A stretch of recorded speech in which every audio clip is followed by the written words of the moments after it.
Dios les bendiga, hermanos y amigos que están allí en sus hogares, en diferentes lugares, los que ya están en las redes, por todos los medios. Vamos a pedirle aquí a nuestros hermanos que nos consigan la hojita donde está. Aquí lo tenemos ya.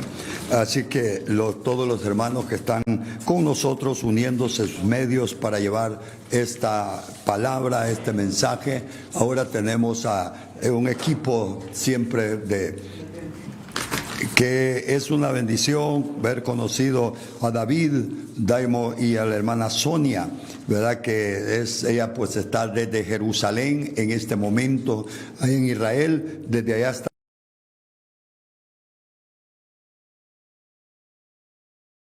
fieste grandemente y vamos a estar hablando un tema que casi esto no se oye en las iglesias ni nada, pero vamos a estar hablando quiénes fueron los fariseos. Así que, ¿qué era el problema que tenían con el Señor? Bueno, y otras cosas más, vamos a estar ahí, pero quiero antes orar al Señor. Padre, en este momento te damos gracias, Señor, porque tú eres bueno, santo, bendito, soberano.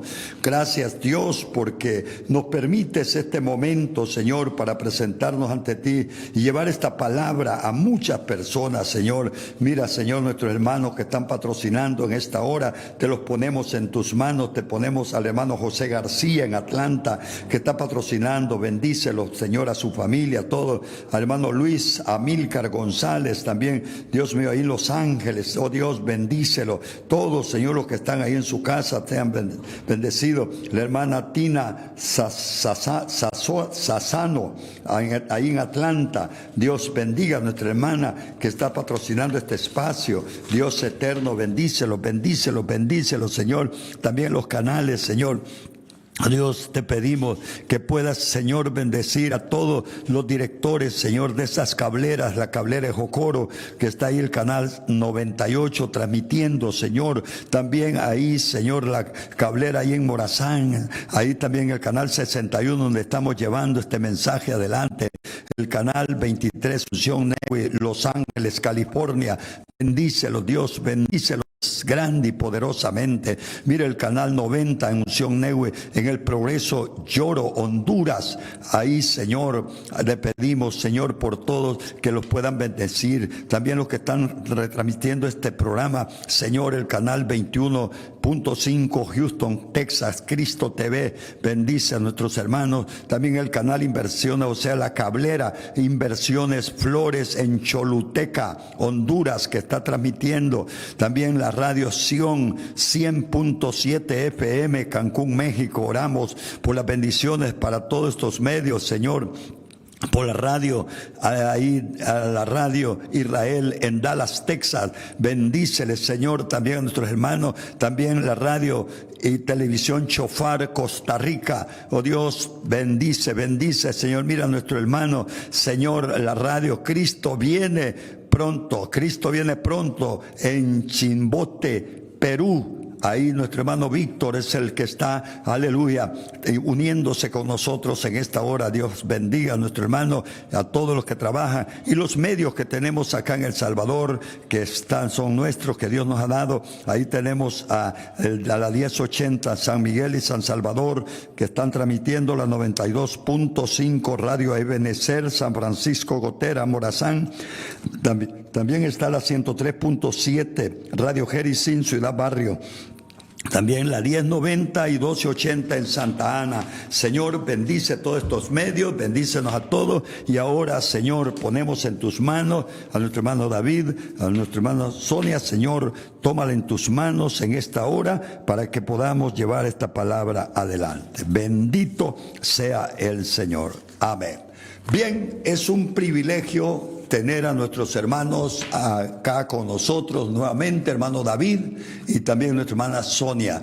Un placer, hermana Sonia, haberle conocido y pues la conferencia que tuvimos la vez pasada, ha habido una gran cantidad de gente que ha estado viéndola y es una tremenda bendición, ¿verdad? Creemos que ahora con el tema que llevamos, que es un poco desconocido, ¿verdad? Porque nadie se atreve a estar hablando de quiénes son los fariseos, quiénes son todo esto, porque hubieron grupos como los saduceos, los fariseos, los escribas y hasta los herodianos y todo. Todo esto existieron para entonces, ¿no? Pero ahora vamos a ser específicos con los fariseos. Ahora, ¿quiénes fueron esta clase era una secta? Pero ¿qué era lo que hacían y cuál fue el gran problema que le ocasionaron a Jesús? Porque entre todos ellos hubieron, como el caso de estos, que sí le tuvieron que poner problemas serios a nuestro Señor Jesucristo. Y ahora, pues en el caso suyo, como una judía neta que está ahorita en Israel, que está viendo todo esto, y pues David, que también está preparado en todo esto, quisiéramos dejarles el tiempo. David, te dejo el tiempo para que tú presentes a la hermana. Hola papi, ¿cómo vas? Papá Vidal, ¿cómo estás? Bien. Es un gusto verte. Igualmente. De verdad es un gusto compartir contigo, una vez más reunirnos, y qué bueno que Dios haya abierto esta puerta para que con Sonia podamos ilustrar al pueblo de Dios sobre temas que vos mismo has dicho no son comúnmente enseñados en las congregaciones. Fácilmente nosotros aplicamos la palabra fariseo para tipificar a una persona hipócrita y de mala conducta dentro de la iglesia. Hemos heredado ese concepto de palabra, de término, casi como un adjetivo calificativo de índole totalmente despectivo, pero pocas veces entendemos lo que involucraba el ser fariseo en los tiempos de Jesús. ¿Cómo es que surgió esta secta? ¿Qué relación tenían con Jesús y contra Jesús? Y no solamente él. Pablo emerge de la secta de los fariseos. No se olvide ustedes que Pablo se definía a sí mismo como fariseo, hijo de fariseo. ¿Qué involucraba esa expresión? ¿Cómo es que surge esta secta? ¿Cómo es que ingresaban los miembros a formar parte de ella? ¿Qué pasaba cuando ellos abandonaban la doctrina farisea? Van a ver ustedes una semejanza muy grande entre los fariseos bíblicos y las sectas de la prosperidad, aunque usted no crea. Cuando vean esta predicación, y la que tal vez tengamos que hacer, porque no creo que alcancemos en un solo programa a desarrollar toda la historia y el concepto de la teología farisea, vamos a darnos cuenta que los predicadores de hoy en día que predican la teología de la prosperidad encajan perfectamente en el molde de los fariseos. Porque esta secta surgió en principio con motivos netamente económicos. Eso fue lo que los agrupó. Era un negocio. Luego se convirtieron casi que en un partido político. Y tal fuerte fue su influencia que complotaron contra Yeshua para matarlo. Posteriormente, en Hechos de los Apóstoles, capítulo, le voy a dar la cita, 23, planificaron la muerte de Saulo de Tarso. Se comprometieron entre 40 hombres fariseos a matarlo sí o sí. Y habían dejado de comer y consumir líquido como un voto entre ellos para matar a Pablo. No comemos ni tomamos líquido hasta que no lo matemos. ¡Wow! Es más, le voy a dar un dato, papá Vidal. Escuchen bien, hermanos, hermanas y suegras. Pongan mucho cuidado lo que les voy a decir. Los fariseos tenían mucho de parecido, ¿sabe con quién? Con los jesuitas. Su organización interna se parece mucho a la que tienen ellos hoy en día. Fue una secta con un poder político, por eso le dije, compare con los jesuitas, tan poderoso que uno queda aterrado del poder que llegaron a tener, no solo sobre la sociedad israelí, sino sobre sus propios discípulos, a quienes prácticamente los esclavizaban con razones económicas. Crearon un pequeño imperio. Y era muy difícil, casi que imposible, abandonar la secta. Les costaba la muerte. Cuando Pablo salió de ahí, lo vieron como un traidor. Pero también vamos a ver la parte buena que dejó el fariseísmo. Aunque no crea, tuvieron su parte honrosa. Hubieron cosas que pudieron haber aportado de una u otra manera en bien de la sociedad israelí. Pero lo más llamativo de esto, y Sonia lo va a comprobar, lo va a explicar con más detalle como historiadora, yo más como predicador, es que de la secta farisea mucha gente escapó hacia Yeshua y a los apóstoles y se cobijó en la iglesia. ¿Qué cosa encontraron de parecido en la doctrina farisea y la doctrina de la iglesia? ¿Sabe qué? La fe en la resurrección. Era un punto en común de la doctrina, que eso hizo que mucho fariseo se convirtiera al Señor y lo vieran casi como parte suya, aunque no crea. Muchos fariseos consideraban a Jesús un fariseo más y lo respetaban y lo seguían, porque la doctrina que daba era pura, objetiva y sobre todo se enmarcaba en el concepto de la vida después de la muerte, que para los fariseos era tangencial. Ahí ellos no negociaban ese punto. Los saduceos eran enemigos de las doctrinas de la resurrección y otros temas más, y por eso andaban enfrentados entre sí. Sin más ni más, yo deseo, de esta breve introducción, darle paso a Sonia Waters en Jerusalén, quien como historiadora nos va a ilustrar y nos va a guiar, ella, en este estudio que Dios se va a hacer de grande bendición. Sonia, en Israel, Erev Tov, buenas noches, ¿cómo estás? Shalom, shalom, buenas noches. Buenas noches desde Jerusalén. Aquí estoy muy cerca de Jerusalén. Y muy interesante esta secta fariseica y la relación que tenía con la sociedad de su tiempo. ¿Y por qué nosotros estamos haciendo esto? Para que ustedes tengan un mejor entendimiento del Nuevo Testamento. ¿Quién era quién en el tiempo de Jesús? ¿Sí? ¿Quién eran los fariseos y por qué ellos tenían tantas dificultades con Yeshua? Y les quiero dar un antecedente histórico y nosotros ya mandamos el PowerPoint que hice y si ustedes pueden poner el PowerPoint, por favor. ¿Ya? O sea, esto lo que va a ser los antecedentes históricos de dónde nacieron, de dónde salieron los fariseos. ¿Ok? Y por favor, el próximo. Fíjense, ¿de dónde vienen los fariseos? Los fariseos verdaderamente empezaron en el periodo del Segundo Templo, en el periodo persa. ¿Qué es lo que pasó? El pueblo de Israel estaba en Babilonia y Ciro, en la declaración de Ciro, permite a los judíos regresar a Jerusalén en el año 538 antes de Cristo de Babilonia. O sea, que el pueblo judío empezó a volver en esa fecha 538 de Cristo.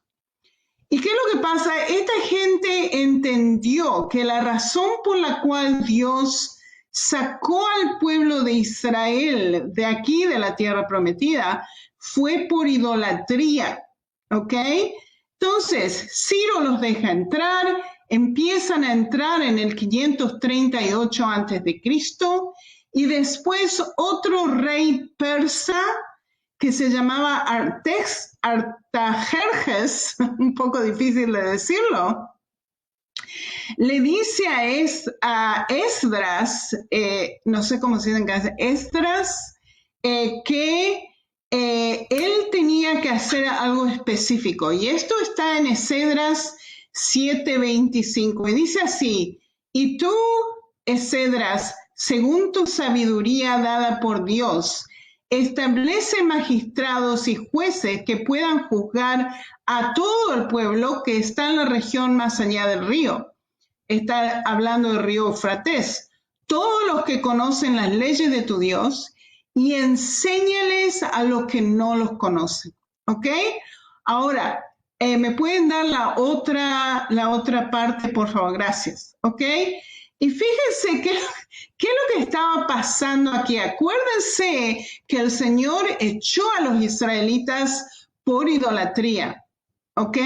Y ellos se dieron cuenta, ellos entendieron que la ignorancia de la palabra de Dios lleva a la prostitución espiritual, al adulterio espiritual, y por eso ellos se van atrás de otros dioses.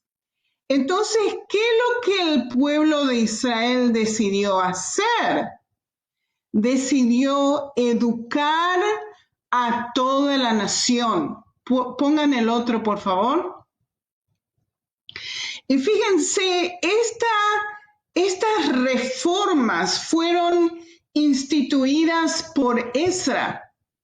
Esdras dijo así, entonces ellos leen claramente del libro en la ley de Dios y le dieron el sentido y le ayudaron a entender en la lectura. ¿Qué es lo que significa esto? Fíjense que el pueblo de Israel vuelve de Babilonia y Ezra y toda la gente que estaba alrededor de él empezaron a leer las escrituras al pueblo.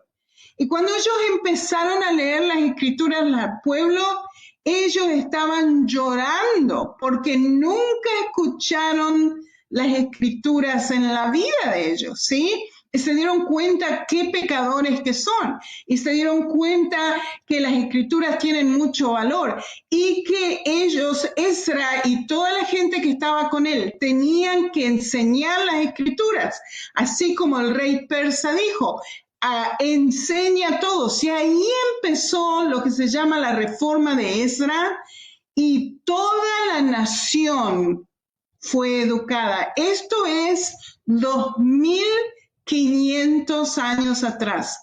2500 años atrás, de manera nacional, el pueblo judío fue educado. Y fíjense que hace 200 años atrás que las naciones del mundo empezaron a educar a su gente. Y el pueblo judío empezó a ser educado 2500 años atrás. La educación de la mayoría de la gente era una educación básica. Tenían que escuchar las escrituras, ¿ok? Todos los sábados. Tenían que saber leer y escribir. Y tenían que también saber un poco de aritmética. Y fíjense, ¿quiénes fueron los maestros?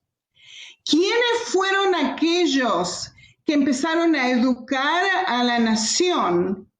Fueron los fariseos, ¿ok? Si pueden poner la educación nacional, por favor, ¿ok? O sea, ¿qué es lo que pasa? Uno necesita un lugar donde educar a la nación, ¿sí? Y ahí nace la sinagoga. Y ahí empiezan los fariseos, los rabinos, gente educada, ¿sí? Que empiezan a leer las escrituras y a interpretar las escrituras. Fíjense que fariseos en hebreo es prushim, viene de la palabra lefaresh, que significa interpretar. También otro sentido es que se apartaban de los otros, ¿sí? Se santificaban, o sea, apartándose de los otros, ¿sí? Apartándose de la idolatría de las naciones extranjeras. O sea que ahí nacen los fariseos. No sabemos exactamente en qué periodo, pero ya para el tiempo de Yeshua ya estaban ahí. Y eran la clase media del tiempo de Yeshua. Eran los maestros, eran los rabinos, eran rabinos itinerarios, o sea, se iban de sinagoga en sinagoga enseñando las escrituras. Y acuérdense que Yeshua estaba haciendo lo mismo. Iba de sinagoga en sinagoga explicando del reino de Dios, ¿sí? Entonces ellos eran los rabinos, ellos eran los escribas, los fariseos. Ellos interpretaban las escrituras, ellos eran los magistrados y ellos eran los abogados. O sea, la clase media en el tiempo de Yeshua. Por favor, el próximo. Gracias. Ok. Había dos casas de interpretaciones específicas en el fariseísmo, dos casas principales. Habían otras casas de interpretación fariseica, pero las dos principales eran la casa de Hillel o Beit Hillel, que generalmente interpretaba las escrituras indulgentemente, y tenemos de la casa de Hillel viene Gamliel, que es un rabino famosísimo, y ya vamos a hablar de él, y Gamliel le enseñó a Pablo. O sea que Pablo, fariseo de los fariseos, aprendió a los pies de Gamliel. Él pertenecía a la casa de Hillel, ¿ok? Y después tenemos otra casa de fariseos que eran Beit Shammai, ¿ok? Son diferentes interpretaciones bíblicas. Ellos eran más estrictos en su interpretación de las escrituras, ¿ok? Ok, el próximo, por favor. Y fíjense, esto es lo que Pablo dijo de sí mismo. Yo en verdad soy judío, nacido de Tarso de Cilicia, pero criado en esta ciudad a los pies de Gamliel. Fíjense lo que es esto. Enseñando de acuerdo con la rigurosidad de la ley de nuestros padres, y fui celoso hacia Dios como todos ustedes lo son hoy.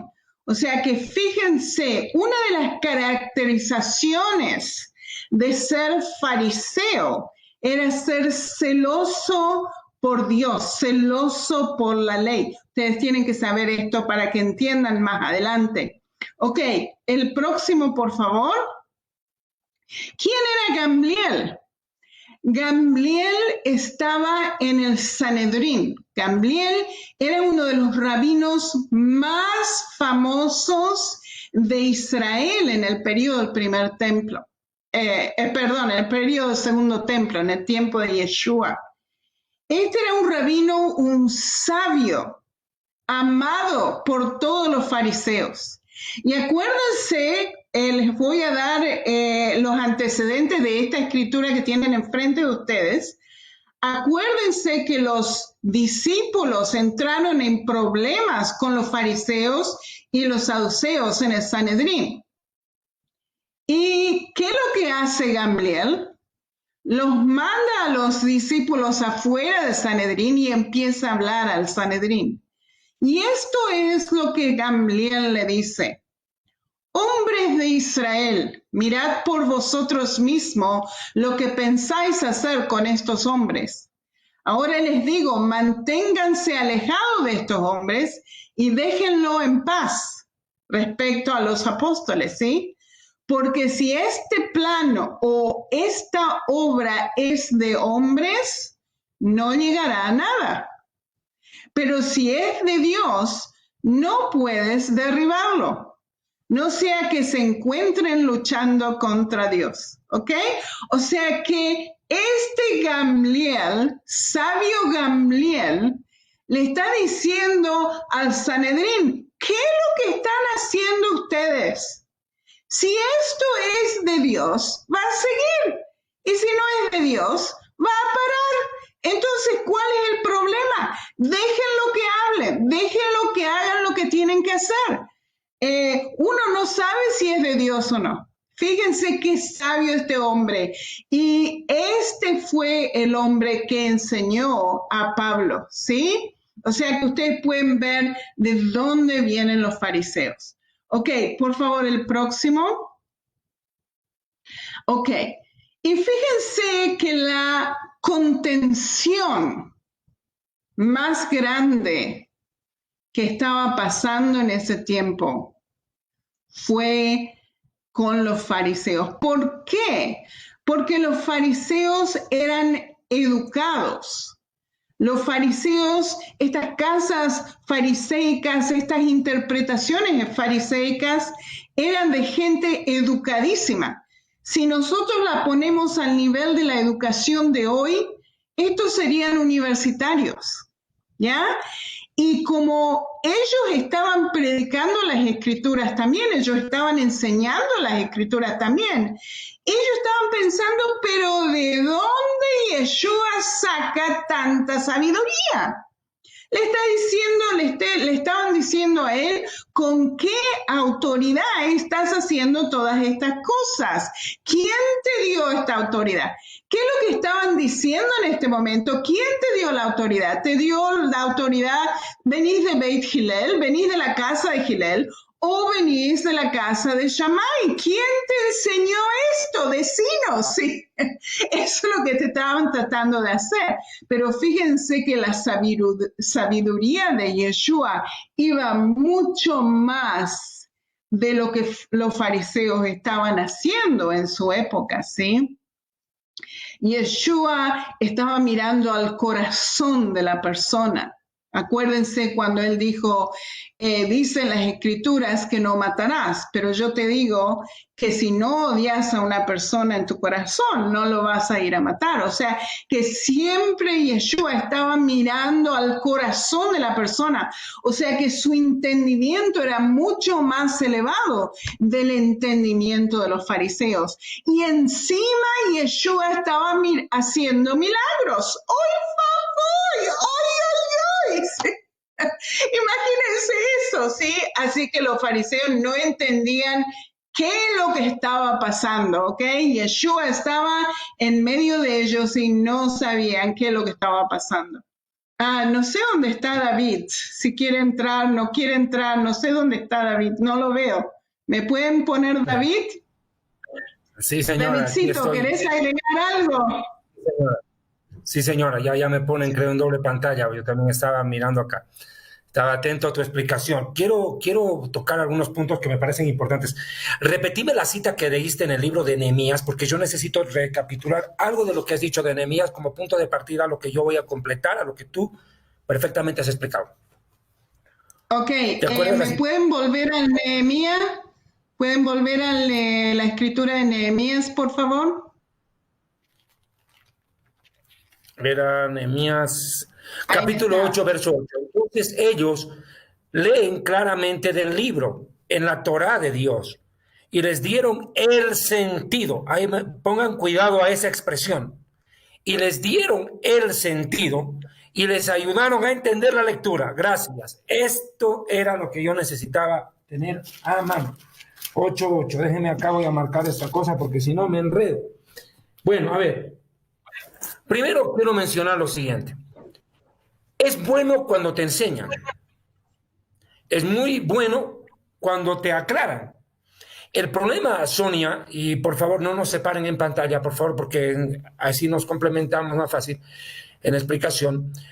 El problema pasa porque cuando esto se tuerce y le dan un sentido deliberadamente torcido a algo, te hacen discípulo de una secta. La intención es buena. Todo nace bien.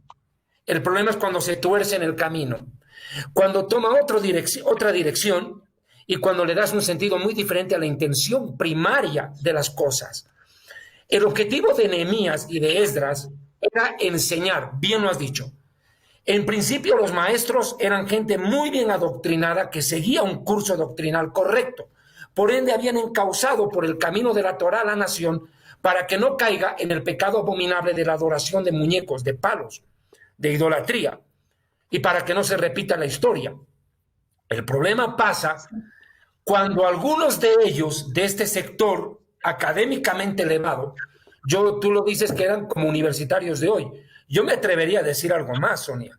Eran universitarios con doctorados y maestrías, no eran cualquiera. Al menos los escribas, los soferim, tenían un nivel tan elevado de doctrina que era casi inalcanzable su conocimiento para cualquier judío común. Aclaremos algo. La nación de Israel está dividida, nuestra nación, en 3 grupos. Los Cohen, que somos nosotros, los hijos de sangre de Aarón, hijos directos de Aarón, genéticamente descendemos de él, de Aarón, el hermano de Moisés. Los levitas, que pertenecen a la tribu de Leví, incluido Moisés y Aarón, que a la vez era levita. Y por debajo estaba el clan Israel, que es el pueblo de Israel, las otras tribus de Israel, incluyendo Efraín y Manasés. Pero ¿qué pasó aquí? Ese era el orden que el Eterno había desarrollado. Pero acá se arma otro grupo de escribas, fariseos y rabinos. Muy diferente. Habían muchos Cohen y muchos Levi que estaban en la orden de los fariseos. Esto también hay que dejarlo claro. O sea, tenían gente preparada que participaba y formaba parte del grupo. El problema pasa cuando los fariseos constituyen ya una jaburá en hebreo, una fraternidad, una corporación, es decir, forman un grupo cerrado de entre ellos mismos y empiezan a interpretar la escritura ya con objetivos muy maliciosos. De hecho, la primera vez que se habla de los fariseos en la historia, nos podemos remontar hasta la época de Juan Hircano. Ya se tiene la primera vez que se habla de la palabra fariseo. Dice, la más antigua mención de los fariseos tiene lugar en la época de los macabeos. Como una fraternidad los encontramos por primera vez bajo el gobierno de Juan Hircano, el cuarto de los macabeos desde Matatías. Ya se veían vestigios del nacimiento de la secta como tal, pero las doctrinas que venían arrastrando terminan y desembocan en el movimiento fariseo. Esto es importante mencionar. De esto ya Flavio Josefo habló en el libro de Antigüedades de los Judíos, en el capítulo 13, en la 13ª parte, 5-9, ¿no? Para tomar una referencia para los que tienen el libro ese, Antigüedades de los Judíos.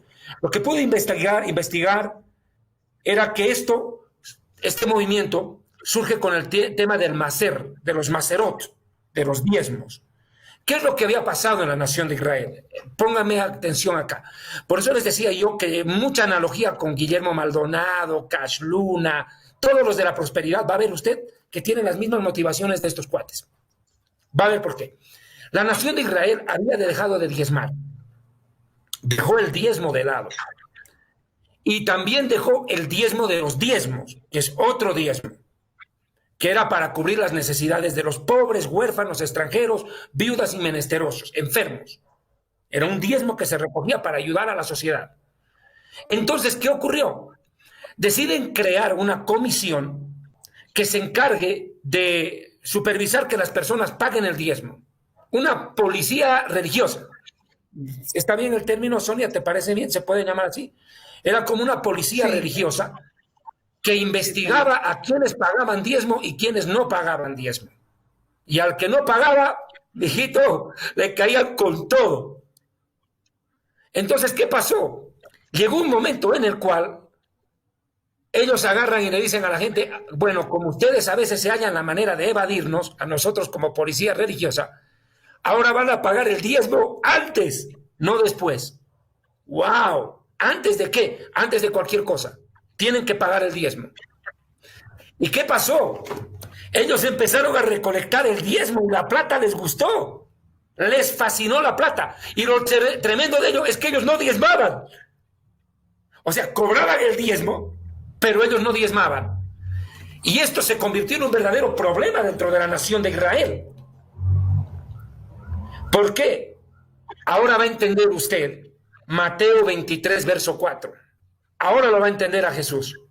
¿Qué habían hecho estos tipos? Del diezmo hicieron un negocio. Ahora, con esto quiero dejar una cosa en claro y por favor no se me tome a mal. El diezmo es una bendición a quien lo da. Amén. O sea, yo creo y bendigo a mi Señor eterno Rey del Universo que nos dio el diezmo como una forma de demostrar con generosidad que de lo que recibimos, damos. Que quede claro, yo no estoy en contra del diezmo.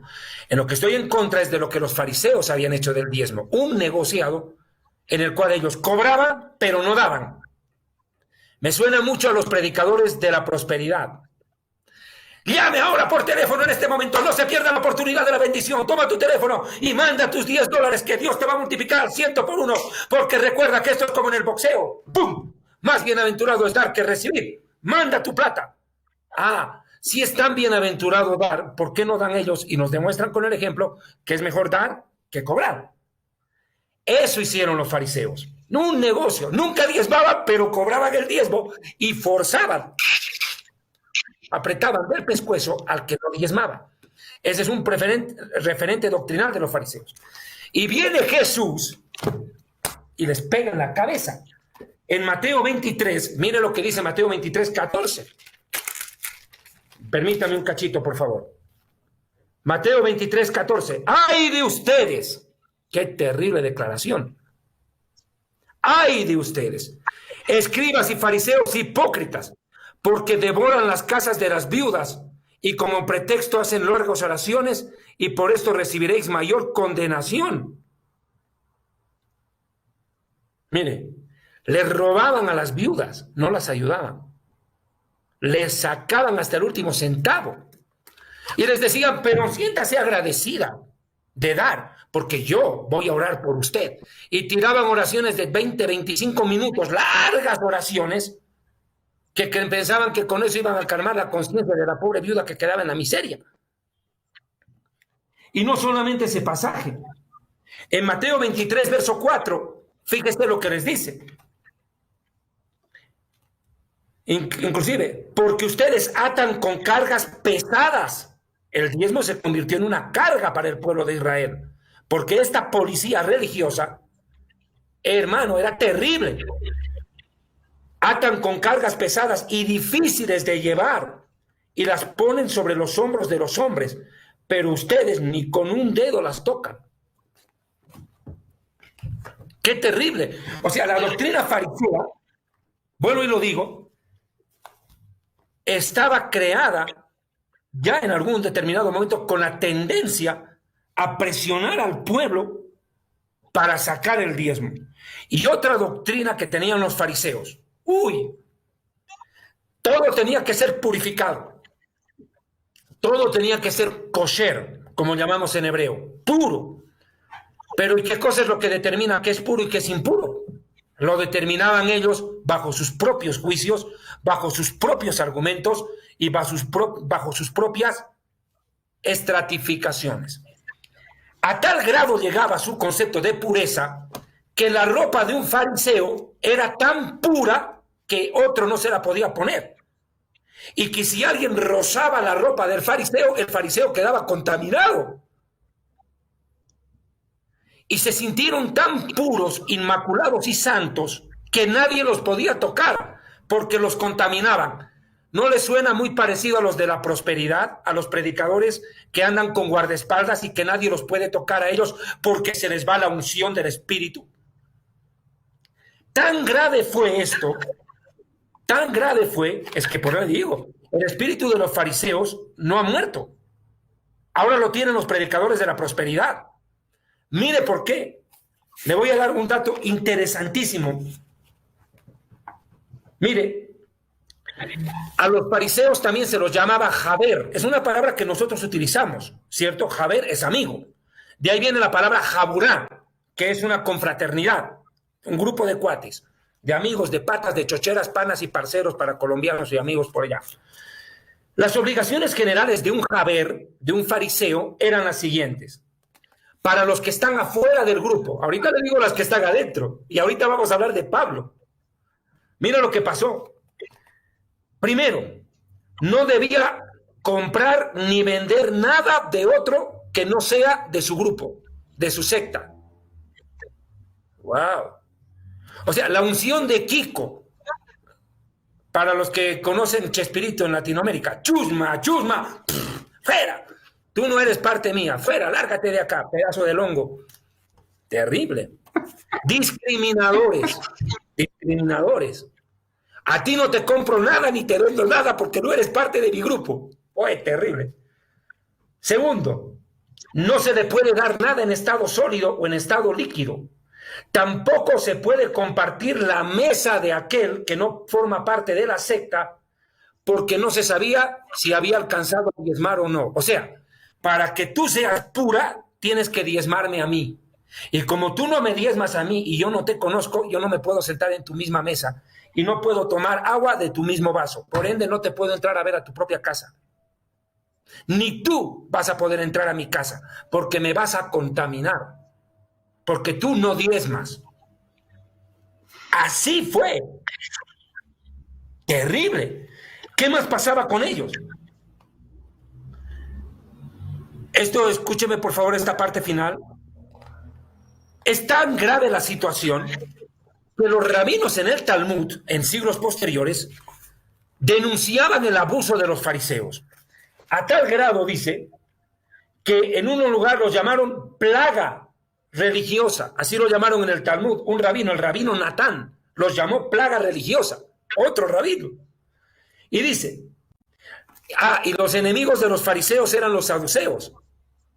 Los saduceos decían que los fariseos eran tan legalistas que se atreverían a someter al mismo globo solar a sus reglas de purificación para ver si el sol es puro o no.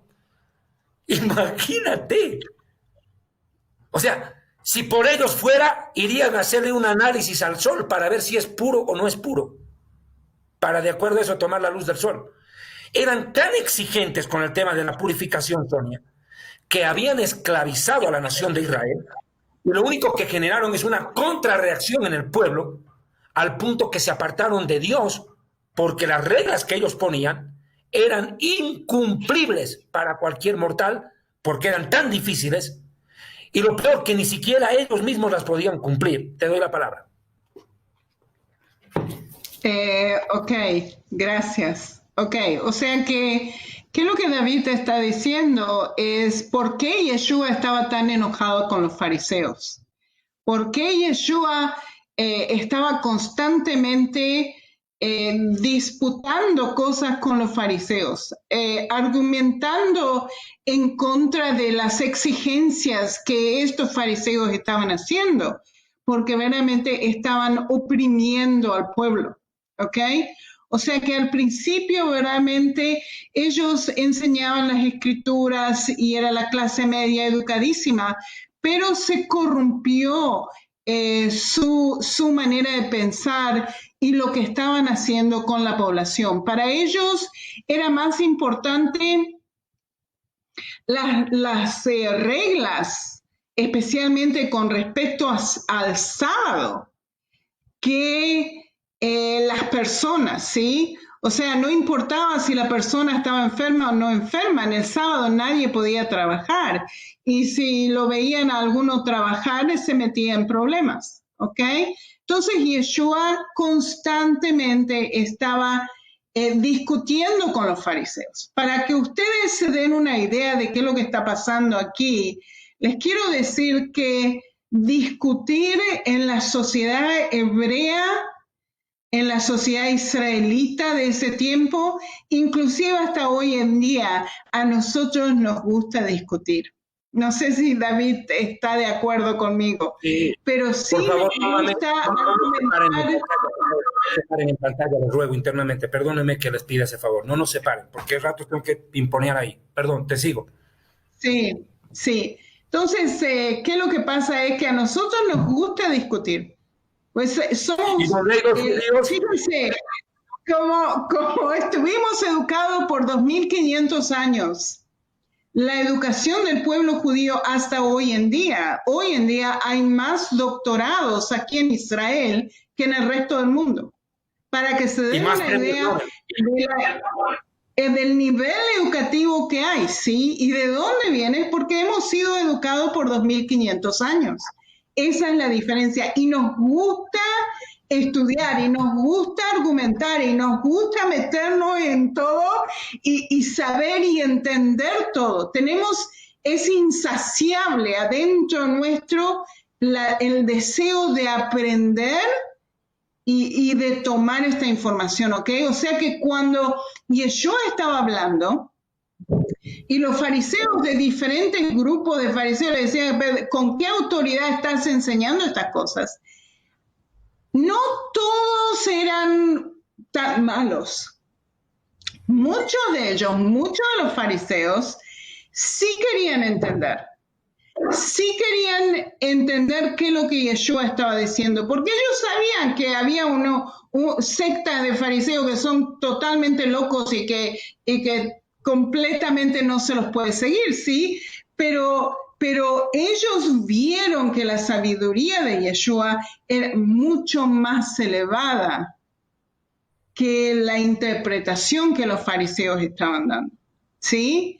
Y esto verdaderamente llamaba a la nación, no solamente a los fariseos, sino a la gente común, en Israel en ese momento.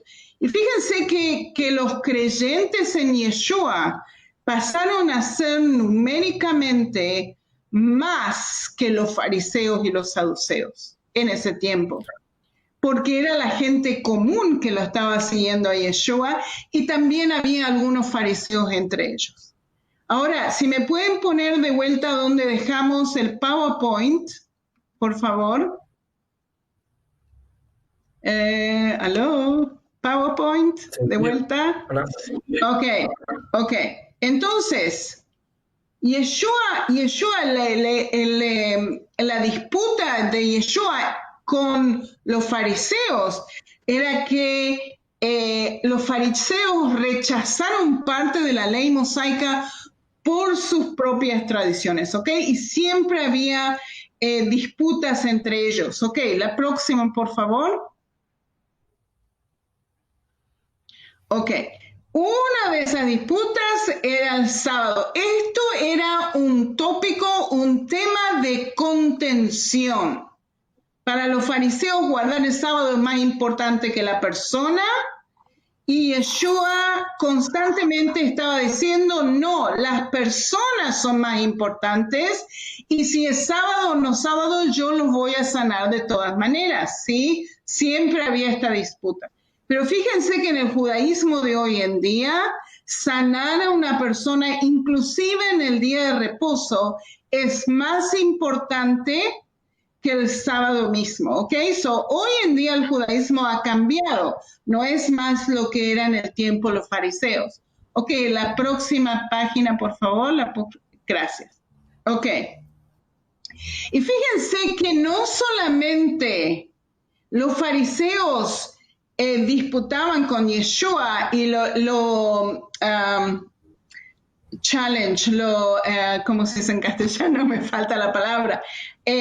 Pero Yeshua también le daban cosas a ellos, ¿sí? Y una de las cosas que le dio Yeshua a ellos con respecto al sábado es esto, para que ellos se alivien un poco el peso del sábado a la gente, ¿sí? Entonces, ¿qué es lo que Yeshua le dice a ellos? Le da un ejemplo, y esto es una manera judaica de hablar, ¿ok? Dar ejemplos para que ellos vayan y piensen después, ¿sí? Cómo solucionar este problema. Y dice, sí, Yeshua le dice a los fariseos, ¿y quién de ustedes, teniendo un asno o un buey que se ha caído en un hoyo, no lo sacará inmediatamente en el día de reposo? ¿Ok? O sea que Yeshua le está dando un ejemplo, que si ustedes tienen un animal que se cae al pozo, por supuesto lo van a ir y rescatar. ¿Cuánto más importante es una persona que un animal? O sea, Yeshua le estaba tratando de explicar cuál es la realidad, ¿sí? Tienen que volver al que yo estaba, perdón. Ok, y fíjense que qué es lo que hacen los fariseos, y esto es un plato, porque ellos no le pudieron responder a Yeshua inmediatamente. Entonces, ¿qué es lo que hacen? Se van a la sinagoga y empiezan a argumentar de cómo sacar un animal del pozo en el día de reposo sin hacer mucho trabajo. ¿Y qué es lo que dijeron? ¿Qué es lo que dijeron? Fíjense lo que dijeron, es un plato. Que si un animal se cae en el pozo, tienen que poner placas de madera para que el animal trepe afuera del pozo sin necesidad de levantarlo del pozo. ¿Ok? Así no hace mucho esfuerzo. ¿Ok? O sea que Yeshua también les dio cosas para que ellos piensen, para que ellos desarrollen su entendimiento y que no sean tan pesados con el Shabbat, ¿ok? Con el sábado, el día de reposo. Ok, el próximo, por favor, gracias. No todos los fariseos se oponían a Yeshua. No todos los fariseos eran malvados. No todos los fariseos andaban atrás de lo que estaban agarrando el diezmo de la gente, ¿sí? Había gente que era verdaderamente creyente en Dios, verdaderamente querían entender lo que Yeshua estaba diciendo. Y fíjense que para el libro de Hechos, Tenemos a Santiago, que es el líder de la comunidad cristiana en el primer siglo en Jerusalén. Y este líder le dice a Pablo, está siendo orgulloso, mira lo que está pasando acá en Jerusalén, ¿ok? Le está diciendo esto a Pablo. ¿Y qué es lo que le dice? ¿Ves, hermano, cuántas miriadas de judíos, miles de judíos hay que han creído y todos son celosos de la ley? Fíjense que ser celoso de la ley es una característica fariseica. ¿Y qué es lo que significa con esto? Significa que miles de fariseos vinieron a la fe, miles de fariseos, ¿ok? O sea que no todos se opusieron en contra de Yeshua. Al contrario, miles vinieron a la fe. Ok, David, ¿quieres hablar? Sí, señora. No te veo. Sí, ya gracias. Sí. Hablemos un poquito del Shabbat. ¿Qué pasó con el Shabbat? Se convirtió prácticamente en el punto tangencial de la fe rabínica de su momento, al punto que la vida humana valía menos que el Shabbat. Le voy a poner un ejemplo para que me entienda más. Es como si le dijeran a un hospital, tienes que cerrar tus puertas porque es Shabbat, y si se enferma, que se frieguen. El Shabbat es más importante que el enfermo. O sea, si lo traemos a este tiempo, eso fue lo que pasó. O sea, ponerle condiciones al hospital para trabajar de lunes a viernes y el sábado el enfermo verá cómo se salva. ¿Quién le manda a enfermarse en sábado? Como si uno escogiera. O sea, por eso Yeshua arremete con todo contra ellos, porque habían puesto el día de reposo por encima del ser humano, y eso se llama ser inhumano. Ellos crearon 39 melajot, 39 melajot, o sea, prohibiciones, está bien dicho, ¿no? 39 prohibiciones que crearon los rabinos hasta el día de hoy para ejecutar en día sábado. Y esas 39 melajot que tenemos hasta ahora en el judaísmo fueron inventadas por los rabinos, no dadas por Dios. Por ejemplo, en día de sábado yo no puedo usar una tijera para cortar un papel. Esto me va a pegar mi mamá de su factura. Entonces, ¿qué ocurre? Yo no puedo cortar papel con una tijera, por ejemplo, el sábado. ¿Pero quién me lo dice? El rabino. No puedo cortar madera con un serrucho, un ejemplo. No puedo. No puedo agarrar un bolígrafo y escribir porque estoy haciendo un esfuerzo. O sea, cosas así inventaron que hasta el día de hoy persisten. Pero a tal grado llegó el fanatismo de la observancia de las leyes de los rabinos que Yeshua va y les arremete y les dice: hipócritas, habéis dejado de lado el mandamiento de Dios y lo han invalidado poniendo sus costumbres y sus tradiciones. Ese es el problema. Los rabinos fariseos, los sacerdotes también que entraron al movimiento fariseo, cometieron ese terrible error de colocar las tradiciones y las leyes y las enseñanzas rabínicas dogmáticas por encima de las doctrinas bíblicas. Y esto llevó obviamente pues a la opresión, porque todo lo que hace el hombre para enseñorearse del hombre atormenta. Y toda ley de Dios, mi yugo es fácil, dijo, y ligera mi carga. O sea, aprendan de mí que soy manso y humilde de corazón y hallarán descanso para sus almas. Pero esto se convirtió en un verdadero tormento para el alma del judío que quería amar a Dios y obedecer a Dios, pero los rabinos le colocaban tantas leyes en el camino que hacían imposible obedecer a Dios. Les repito, los fariseos se convirtieron en una policía religiosa. Ese fue el rol que en honor a la verdad ejecutaron. Ahora, un detallito más, Sonia, que me permitiré decir. ¿Cómo es que uno entraba a la orden de los fariseos?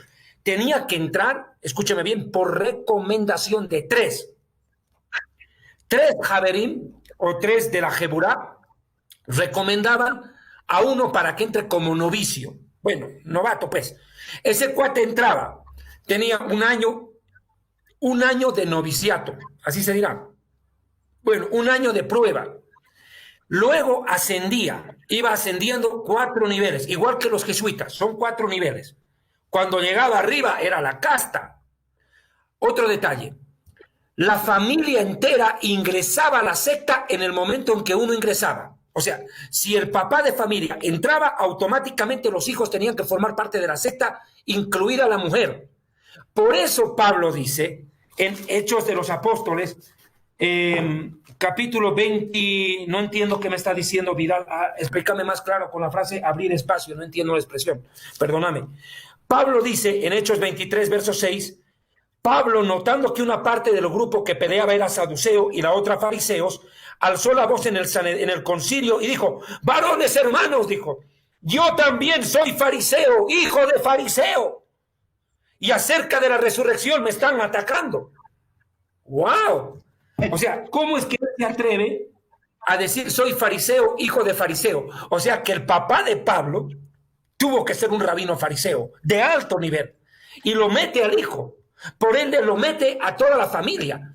Y eso le salvó la vida en Hechos de los Apóstoles, capítulo 23. Fíjese qué pasó en Hechos de los Apóstoles 23. Mire, por favor, no sé si tenemos tiempo, la expresión de Vidalito no la entiendo. Y 17 finalizamos, tenemos 7 minutitos. Dice lo siguiente, permítame, Hechos de los Apóstoles 23, verso 17. Si no alcanzamos, Pastor Vidal, les ruego que el próximo programa lo podamos terminar porque no hemos entrado en la doctrina farisea y los choques con Yeshua en Hechos 15 y otros más. Verso 12 de Hechos 23. Venido el día, algunos de los judíos tramaron un complot y se juramentaron bajo maldición, diciendo, no comeremos ni beberemos hasta que matemos a Pablo. Los mismos fariseos, su propio grupo. Eran más de 40 los que habían hecho esta conjuración, el complot, los cuales fueron a los principales sacerdotes y a los ancianos y dijeron, nosotros hemos juramentado bajo maldición a no comer nada hasta que hayamos matado a Pablo. Ahora pues, ustedes con el concilio requerid al tribuno que le traiga mañana ante ustedes, como queréis indagar, como si quisieras indagar alguna cosa acerca de él, y nosotros estaremos listos para matarlo en el camino antes de que llegue. Entonces, ¿qué pasó? Mira, el sobrino de Pablo lo salva, el sobrino de Pablo, más el hijo de la hermana de Pablo, que es hijo de la hermana, sobrino pues. El sobrino de Pablo, oyendo hablar del complot, entró a la fortaleza y le avisó a Pablo. Pablo, llamando a uno de los centuriones, le dijo, lleva a este joven ante el tribuno, porque de cierto debe dar un aviso. Él entonces, tomándole, le llevó al tribuno y dijo, el preso Pablo me llamó y me rogó que te trajese a ti a este joven, que tiene algo que decirte. El tribuno, tomándole de la mano, retirándose aparte, le preguntó, muchacho, ¿qué es lo que tienes que decirme? Y él le dijo, los judíos se han puesto de acuerdo en rogarte que mañana lleves a Pablo ante el concilio, como quien le van a preguntar alguna cosa acerca de él, pero tú no les hagas caso, porque más de 40 hombres de ellos le acechan, los cuales se han juramentado bajo maldición a no comer ni beber hasta que hayan matado a Pablo, y ahora están listos esperando tu promesa. Entonces el tribuno despidió al joven, mandándole que a nadie dijese que ya le había dado aviso.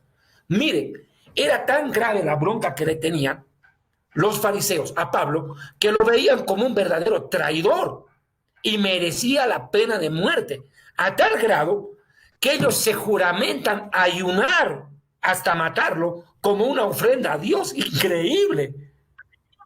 Era terrible el mundo fariseo. O sea, tú entrabas a esa secta y no sales más. Puso en peligro la vida de Pablo. Pero el movimiento fariseo también, Sonia, esto hay que dejarlo claro, como tú lo has dicho, estaba dividido en dos grupos, Beit Hillel y Beit Shammai. Hillel y Shammai eran los dos grandes grupos de fariseos que disputaban entre ellos tremendamente. Hillel era muy benévolo. Un ejemplo común decía, si tu mujer no sabe cocinar, puedes darle carta de divorcio. Ya, muy facilito. Pero Shammai decía, no, así la cosa no es. Si no hay inmoralidad sexual comprobada, no hay divorcio. Y Yeshua se adscribió a la doctrina de Shammai. Hillel había dejado una doctrina muy buena. ¿Cuál? No hagas a otros lo que no quieras que hagan contigo. Y Yeshua tomó esa doctrina de Hillel y literalmente la repitió en sus labios. Literal. O sea que por eso los fariseos de los dos grupos, Hillel y Shammai, decían, oye, pero qué raro, este Yeshua parece uno de nosotros. Los de Hillel decían, seguro estudió con Shammai. Los de Shammai decían, seguro estudió con Hillel. Y Hillel ni Shammai lo conocían. Yeshua estaba por encima de ellos en su interpretación, tú lo has dicho. Yeshua dijo, no cometerás adulterio, dice la Torá, mas os digo que si ustedes miran y codician a una mujer en su corazón, y adulteraron. Ni el más grande rabino fariseo, ni Gilel ni Shammai, por más intelectuales y adelantados que fueran a su tiempo, se les hubiera ocurrido interpretar la Torá a un nivel tan elevado que hasta el día de hoy se entiende que el nivel de sabiduría de Yeshua era superior al de 500 fariseos juntos. No hubieran podido interpretar la Torá como Yeshua la interpretó. Lo admiraban, lo envidiaban y muchos terminaron siguiéndole. Acuérdese de la sanidad al ciego. ¿Qué le dijeron al ciego? Dinos si ese es el Mesías, ¿qué crees tú? Y el ciego le dice, ¿por qué me preguntan tanto por él? ¿Quieren hacerse discípulos de él? Háganlo, pues. Oye, qué tremendo. Sonia, te doy la palabra. Parte final, casi ya. Sí, los fariseos es verdaderamente un grupo muy interesante en el tiempo de Yeshua, y para poder entenderlos, la gente tiene que entender cómo somos nosotros, argumentativos, que pensamos que sabemos todo, o sea, exactamente lo que los fariseos estaban haciendo. ¿Ya? Sí, o sea, hay una frase popular que dice que donde hay dos judíos, hay 5 opiniones. Siempre estamos discutiendo, es común entre nosotros el debate. A nosotros el debate no nos asusta, por el contrario, nos divierte. Papá Vidal, ¿estás por ahí? Exacto. Qué bueno, Exacto. qué interesante todo esto. Lástima el tiempo, pero quisiéramos quizás continuar. Si ustedes pueden mañana, pues mañana, o cuando lo hacemos continuación de este programa para poder darle seguimiento. Y yo creo que la gente pues está muy interesada. ¿Perdón? El viernes podría ser, ¿no, Sonia? ¿Está bien el viernes? El viernes. El viernes. Bueno, ok, entonces quedamos para el viernes y vamos a terminar. Les agradecemos mucho, ¿verdad? Hemos dejado todo el tiempo para poder escuchar cosas que, como dije al principio, para nosotros los cristianos nos es un poco difícil entenderlas. Pero gracias a Dios por ustedes estamos aprendiendo. Así que gracias. Vamos a orar, solamente voy a dejarles el tiempo para que cada uno de ustedes pueda despedirse de la audiencia y yo voy a orar después para cerrar. Vamos a dar el tiempo, hermana Sonia. ¿Quién? Yo oro en hebreo, no me sale de otra manera. אלוהי אברהם, אלוהי יצחק, אלוהי יעקב, אנו מודים לך אבא שאתה איתנו, שאתה מברך אותנו. אני מבקשת בשם ישוע משיח, שאנשים יבינו ושהם ידעו איך אנחנו, בשם ישוע משיח, אמן. Bueno, Yevarejeja Adonai veishmereja, yaer Adonai panaveleja vijuneja, Iza Adonai panaveleja, veyasem leja, shalom, beshem Yeshua Malkeinu, amén. El Señor te bendiga, te cuida, te proteja, alce su rostro sobre ti, tenga de ti misericordia, el Señor te mire con benevolencia y te conceda paz. En nombre de Yeshua, amén. Hasta el viernes, papi, Dios te bendiga. Papá Vidal, te amo mucho, gusto verte. Realmente, cuídense y estamos ahí pendientes. Dios les bendiga y bueno, pues gracias al Señor.